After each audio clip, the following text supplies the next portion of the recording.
इन दिनों यमुना में प्रदूषित जल की मात्रा बढ़ने पर यमुना भक्तों और विभिन्न संगठनों के लोग द्वारा लगातार आवाज उठाई जा रही है। जनप्रतिनिधियों और स्थानीय प्रशासन पर भी सवाल खड़े हो रहे हैं। सोमवार को यमुना भक्त जिलाधिकारी कार्यालय पर पहुंचे, जहां उन्होंने यमुना प्रदूषण को लेकर जिलाधिकारी को ज्ञापन दिया है। ज्ञापन के माध्यम से मांग की है कि यमुना में लगातार गंदे नालों का प्रवाह हो रहा है। यमुना का जल लगातार दूषित हो रहा है, जिसके चलते श्रद्धालु आचमन नहीं कर सकते हैं।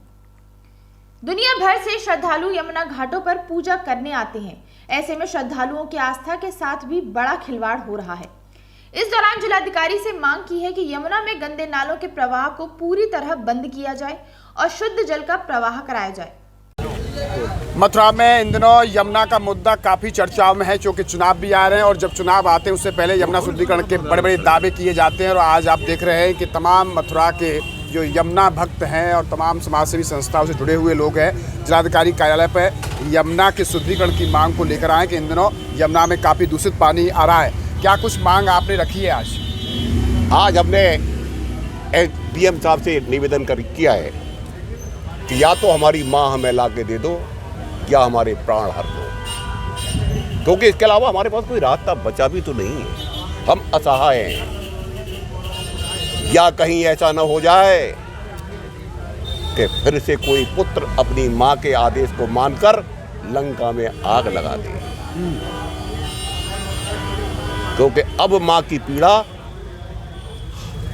उसके पुत्रों से बर्दाश्त नहीं होती। क्या मानते हैं कि जितने वायदे किए जाते हैं वो सब खोखले साबित हो रहे हैं यमुना जी को लेकर?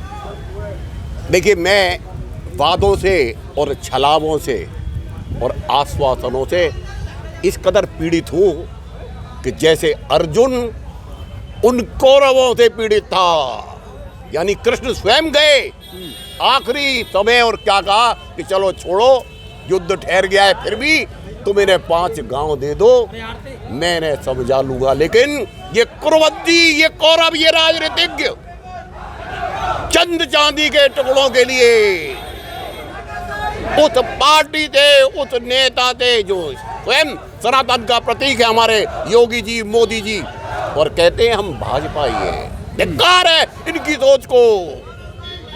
क्या कुछ कहना चाहेंगे? आज यमुना की मांग रखी है शुद्धिकरण की आप लोगों ने।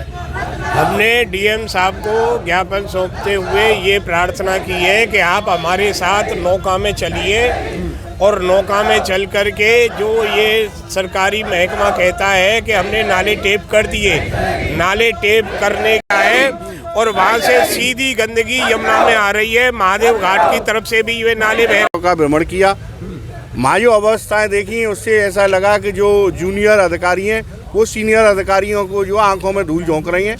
यमुना जी के नाम पर जो है अधिकारियों को जो बताया जा रहा है उसके विपरीत माँ की दशा है। यमुना जी पे जो माघ स्नान चल रहा है, आज पान करने वाली स्थिति भी नहीं है। खुलेआम गंदगी जो है यमुना जी में गिरी जा रही है। इसलिए सीधा जो है मथुरा नगर निगम जो है दोषी है। तीर्थ पुरोहित महासंघ ने बैठक की, आंदोलन की पूर्ण रणनीति हम लोग बना चुके हैं, क्योंकि हमारे कुछ लोगों का कहना था कि जिस तरह महाभारत युद्ध की तैयारी थी, भगवान जो कौरवों की सभा में गए थे, आए उसी को याद करके हम सीट से हमारे अधिकारी हैं, जिलाधिकारी महोदय, उनके पास आए हैं हम और उनसे लास्ट हमने पीड़ा व्यक्त की है। आज के बाद अब जो भी संघर्ष होगा वो सड़कों पर ही होगा और हम लोग जो है सड़कों पर ही धरना प्रदर्शन, बाजारबंदी, जो भी हमें करना पड़ा सब कुछ करने को यमुना भक्त अब तैयार हैं। धन्यवाद। आपने देखा है कि तमाम यमुना भक्त यहाँ यमुना जी के शुद्धिकरण की मांग को लेकर आज जिलाधिकारी कार्यालय पर पहुँचे। उन्होंने कहा है कि इन दिनों यमुना की दुर्दशा बेहद खराब हो रही है, यानी कि गंदा पानी आ रहा है। इसे लेकर श्रद्धालुओं की भावनाएं आहत हो रही हैं। जो भी प्रशासन द्वारा काम निर्धारित है वो प्रॉपर तरीके से नहीं हो पा रहा है। गंदे नालों का प्रवाह हो रहा है। सरकारें आती हैं, बड़े दावे करती हैं, लेकिन यमुना जस की तस है। न्यूज़ का पर्सन